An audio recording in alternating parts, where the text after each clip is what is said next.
Le Real est éliminé de la Ligue des Champions. Bienvenue à tous, bienvenue pour cette vidéo. Et on va pas tarder, le Real est éliminé. Quelle humiliation de la part de ce Real Madrid qui n'a rien proposé dans le jeu, qui n'a absolument rien proposé aujourd'hui. Franchement, je sais pas s'il y en a qui y ont cru. Moi, en regardant le match, j'ai jamais cru que le Real Madrid allait faire la différence. Jamais, jamais, jamais. Et vous n'avez même pas commencé à parler d'arbitrage, penalty, pas penalty. Là, le Real Madrid, s'ils sont éliminés, c'est parce qu'ils savent pas jouer. C'est pas parce que l'arbitre il a pas sifflé un penalty. On peut rentrer dans des détails de penalty si vous voulez, vite fait. Mais en vrai de vrai, si le Real est éliminé, c'est parce qu'ils sont nuls dans l'aspect jeu collectif. Bien sûr qu'il y a des qualités individuelles, mais collectivement, ils sont nazes. Et je vais commencer par être cohérent et parler de la première personne, pour moi la personne la plus responsable de cet échec, Carlo Ancelotti. Il a mis les 4 fantastiques, on avait dit de pas le faire, il l'a fait, depuis le début de la saison ça marche pas, mais il a cru que ça allait marcher, et résultat, bah ça a pas marché. Pourquoi ça a pas marché? Ça a pas marché parce que c'est pas complémentaire. Et je sais pas combien de temps il va lui falloir avant de comprendre et d'assumer ça. En fait, Carlo Ancelotti, il a pas assumé son statut. Il n'a pas assumé son statut. Son statut, c'est je suis un grand coach, je sais prendre des décisions quand faut les prendre. Là, je vois clairement que les cas, ça fonctionne pas. J'en sors un. Que je sorte Vini, Rodrigo, Mbappé, peu importe, fallait prendre une décision. Il n'a pas assumé. Il a voulu mettre les 4 devant. Au final, ça n'a pas marché. Le premier responsable, c'est lui. Il n'a pas changé son système. Il n'a pas accepté l'échec. Donc voilà, l'échec, il est en partie, en grosse partie pour lui. Maintenant, une fois qu'on a dit ça, au niveau des joueurs, moi je vais commencer par un joueur qui a un petit totem d'immunité. Quand il réussit ses matchs, c'est vrai on le souligne pas assez, mais par contre quand il les rate, on dit rien. Rodrigo, il fait un match, il est dégueulasse. Le match de Rodrigo, il est dégueulasse. Et Rodrigo, c'est le genre de... Il fait partie des 4. Là, il a raté son match. Personne ne va rien dire sur Rodrigo. Son match, il est claqué. Son match, il est claqué. Des 3 devant, c'est lui qui a été le plus nul. Ensuite, t'as Mbappé. Mbappé, il est dans son truc. En fait, Mbappé, il y a un truc, faut comprendre, c'est Mbappé, il n'est pas fait pour les petits espaces. Mbappé, c'est un joueur, il a besoin d'avoir de l'espace devant lui. Dès qu'il faut combiner sur des jeux courts, c'est pas son point fort.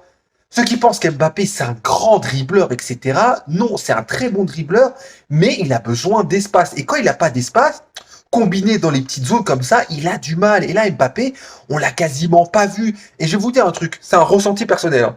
Mais quand Mbappé, il sort, après sa blessure à la 75e minute, je sens pas un mec qui est dégoûté de sortir. Limite, je le sens soulagé. Il sait qu'ils vont pas le faire. Il sort et il se dit, ça y est, c'est bon, je suis dehors, point. Je l'ai pas senti impacté par le fait de sortir. Celui qui a le plus essayé, c'est Vinicius. Mais il n'a pas réussi parce que Vinicius, il fait une saison très moyenne. Très moyenne, il est très en deçà de ses standards. Très, très en deçà de ses standards. Donc forcément, Vinicius qui est en deçà de ses standards. Mbappé qui fait un match pas digne du Mbappé qu'ils ont recruté, pas digne de tout l'argent qu'ils ont mis, etc. C'est pas la faute d'Mbappé en priorité si le Real a échoué, mais il a sa part de contribution, on va pas le nier. Rodrigo qui fait un match horrible, Bellingham qui s'agace toutes les 5 minutes, Bellingham c'est insupportable. Je suis même pas supporter du Real, mais j'en avais marre de voir Bellingham se plaindre tout le temps. Il faisait que de se plaindre. Tu me touches, il pleure, contact, il pleure, il fait des fautes, en plus il se plaint, mais à un moment donné, les mecs, les joueurs, ils sont pas cohérents entre eux. Ils sont pas cohérents entre eux. Et derrière, parlons de derrière, Alaba, oh là là là là là là. C'est quoi l'idée de base quand tu mets Alaba arrière gauche? J'imagine c'est de mettre de l'expérience, etc. Mais ça reste un joueur de foot. À un moment donné, tu mets Saka face à Alaba. Mais Saka, au bout de 2 minutes, tu savais que Saka il allait lui faire du sale. Ça se voyait. Alaba, il avait peur de Saka. Et c'est pour ça qu'il fait sa première faute où il prend le carton rouge parce qu'il a peur, il veut lui montrer, Zarma, j'ai pas peur, mais il a peur, il avait peur. Tout le match, il a eu peur de Saka. Saka, il a fait ce qu'il voulait avec Alaba. Quand il voulait que Alaba fasse une faute, il a fait en sorte qu'Alaba fasse une faute. Quand il voulait le dribbler, il l'a dribblé. Alaba, il n'a pas le niveau aujourd'hui pour être arrière gauche contre un joueur comme Saliba, comme Saka. Mais vous êtes fou ou quoi? L'entraîneur, il est fou. Il avait Franck Garcia, il avait Mendy, il a mis Alaba. Je sais pas ce qu'il a Mendy. Franchement, ça c'est un truc, j'aimerais bien savoir. Je sais pas ce qu'il a Mendy. Mais au mieux, tu mets Franck Garcia. Au mieux, tu mets Franck Garcia, tu mets pas Alaba. Alaba, il a pris l'eau. Ah, là-bas, il a pris l'eau. Et Vasquez, pourtant, en vrai, ça va. Vasquez, en vrai, il a tenté, mais il y a trop d'incohérences dans cette équipe-là. Cette équipe, c'est pas une équipe collective. C'est un ensemble d'individualités qui essayent de remporter des matchs. Et à chaque fois cette saison qu'ils ont affronté un collectif, ça n'a pas fonctionné. Ce Real Madrid, avec ce niveau, avec ce collectif-là, n'ira nulle part. En Liga, là, ils sont partis pour pas la gagner. La coupe du Roi, la Coupe d'Espagne, je sais pas, peu importe, contre le Barça, il n'y a aucune raison qu'ils gagnent s'ils alignent la même équipe. Mais Ancelotti, je sais pas, il veut pas.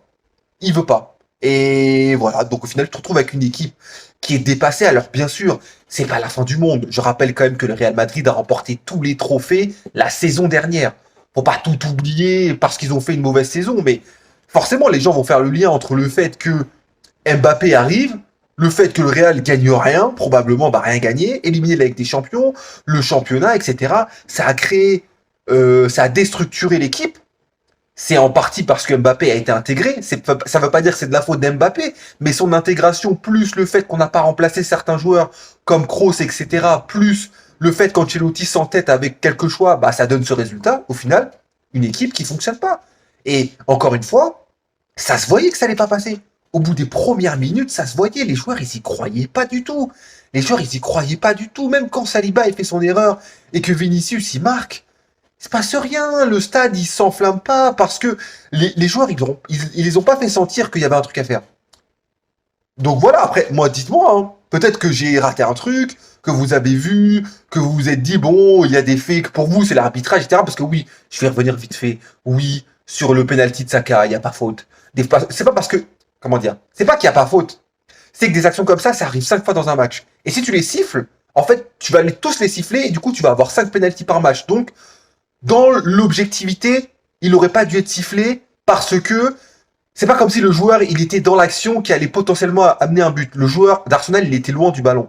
Donc il n'y avait aucune raison que le penalty soit sifflé. Mais j'ai envie de vous dire, il n'a pas marqué Saka. Donc en vrai, tant mieux. Ça n'a pas eu d'influence sur le match.